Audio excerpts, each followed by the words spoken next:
All right, welcome back to Sunrise Daily. Well, today we continue our focus on this amnesty debate. As you might have seen in the headlines, takes different perspectives, dimensions, if you will.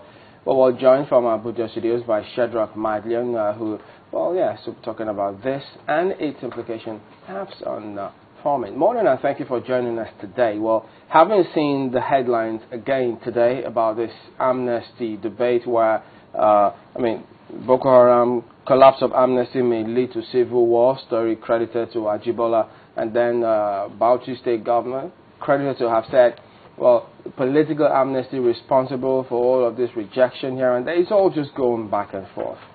From what you've seen so far, how is this affecting proceedings from where you are?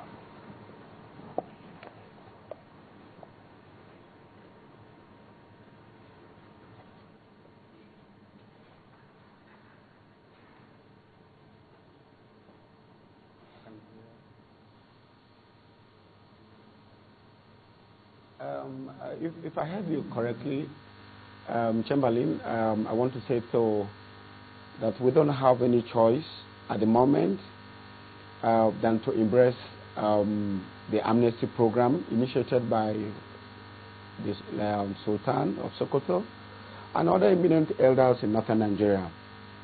I'm looking at this from the economic point of view, in the sense that we, the entrepreneurs in northern Nigeria, have three itineraries. Is rather we wake up in the morning to report ourselves to EFCC, or we go to court, or we're with our lawyers, so that our lawyers will help us to reschedule the debt we're owing banks. So these are our three callings for the past 3 years in northern Nigeria. The amnesty program at the moment seems to be the only solution for us to bring back the economy of northern Nigeria that had totally nosedived. I think sometime last week somebody was saying, what is the economic relevancy if the amnesty is being granted to the insurgents in northern Nigeria? Now, the economic viability is that our food productions will increase. As I speak with you today, we don't have adequate food in northern Nigeria.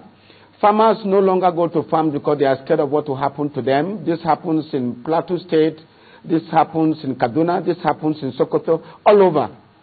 And then don't forget that this is a country that has got various vegetational exchange activities that the man in Port Harcourt has to depend on my tatashi and my onions in Sokoto for him to meet his test pod or put food on his table. He needs the yam that comes from Taraba or the ones that come from Niger State or Nasarawa here to pick up his yam requirement. Now, if we don't have peace in these places and we tend to write them off in the place, believe you me, this is 2013. We probably might be looking at a way to review our budget because we might be bringing in a yam from Jamaica, enhance our rice import from Cambodia or Thailand, and all that. Now, you all are aware that over every 6 hours, 1 billion naira worth of rice is consumed in Nigeria. Now, 287,000 metric tons of fish comes into this country. We don't even know where it comes from, all archived with formalins.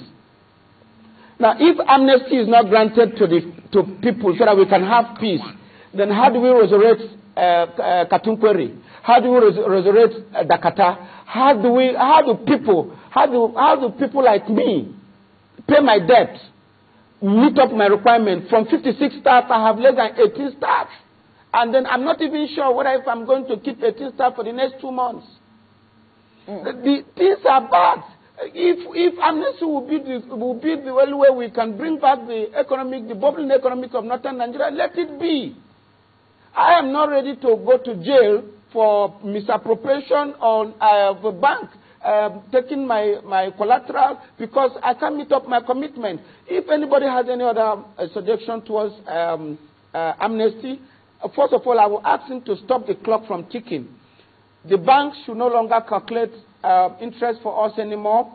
Our landlords should no longer check when the rent will expire.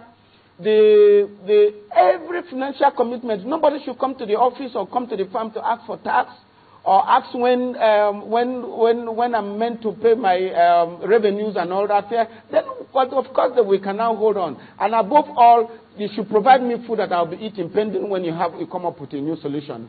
But we're looking at over 3 years of economic activity grounded to a halt. I couldn't come to Lagos where I would have enjoyed to meet you, Sly, and Omokwe because I didn't have transport to pay. It took me 2 days to get into this place here. It's not what I need to say on television here, how I found my way to your studio here in Abuja.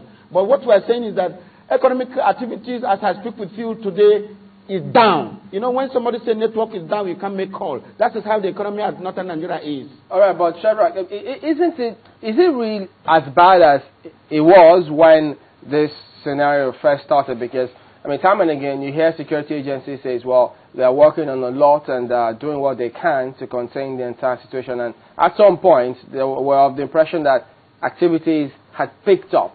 So are you saying that it's still the way it is right from when it started until now?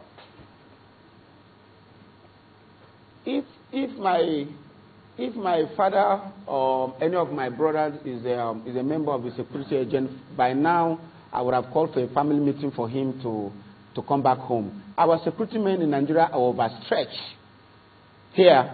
What they are doing, they are human beings like us here. But we're saying that when these situations would have been curtailed, it's been allowed to escalate.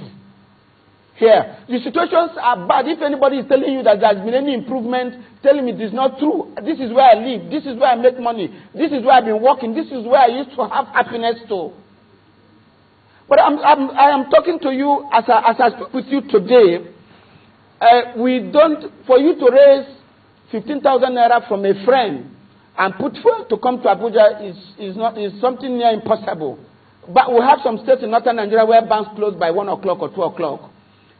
Here we have a place where 3 billion naira has been exchanging sand before in Kano, but today I don't think they make 800,000 naira here.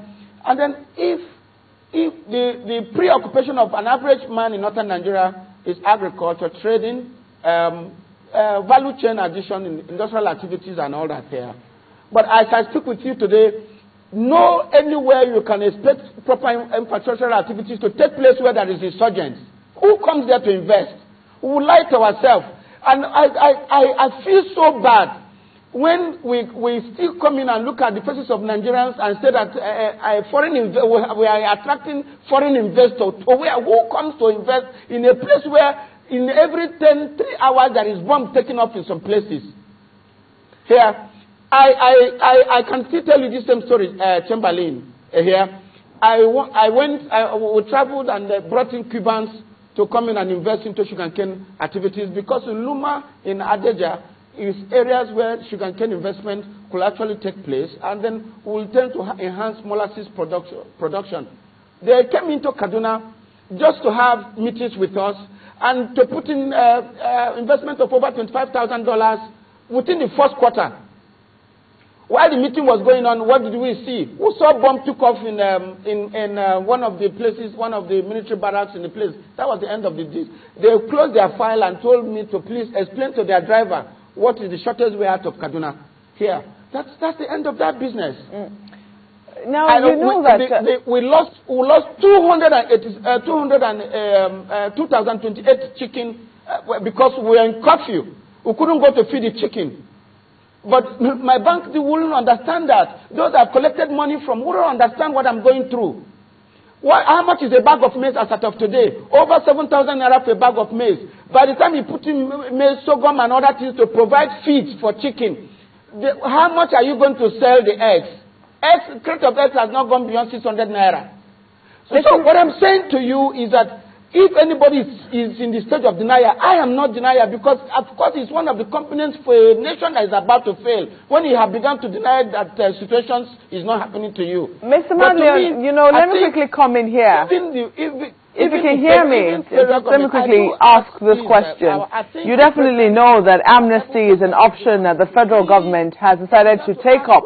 I mean, the president has set up a committee to look at it. Can you hear me? I can hear you more. Great. Now, definitely, amnesty is one of the options that the federal government has put on the table. They've set up a committee to look at the modalities it will take.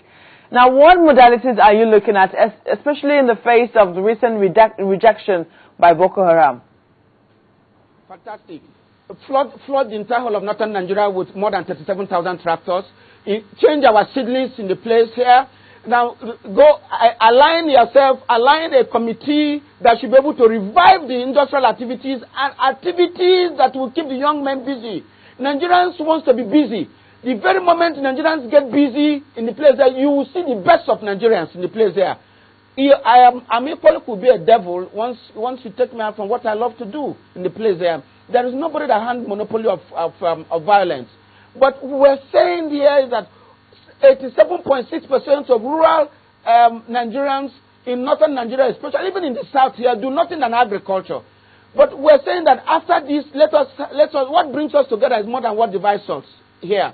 Are you aware that as I speak with you today, that I have not been Tatashi in most Nigerian market for the past 3 years because of the region that produces Tatashi for us has been down for the past 3 years. Mangara fish, the same thing here. The egusi melon, we lost, and to cap the crisis, we lost over 17 states were affected by floods. And if I get you correctly, that we should not, I mean, we must find anything to make sure that this amnesty work, especially in northern Nigeria, so that some of us can actually do what we want to do, which is business in the place. Except you want to write us off, then we'll know what to do. You're asking for farming equipment.